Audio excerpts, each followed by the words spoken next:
Hey you guys, it's Dr. Bishop. I wanted to welcome you to the class, and I also wanted to show you the best ways to sort of get started and get some momentum going with your studies. I know sometimes when you log into an online class, it's hard to know exactly where to go and what to do first. So I just wanted to show you.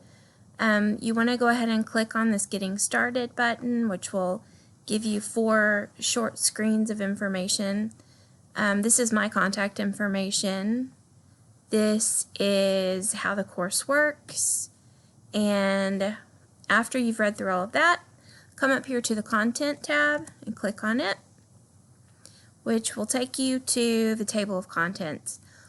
Your table of contents is your roadmap for the class, so this is where you always want to go.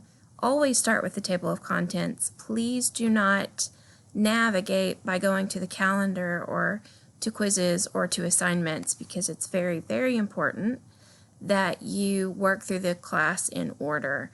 So Module 1 is our first week's module, so that's where you're going to get started. And just scroll down and do what you got to do. There are 15 modules because it's a 15-week class. If you have any questions, my contact information is all over the class. I'd love to hear from you. I'm excited. This is going to be fun.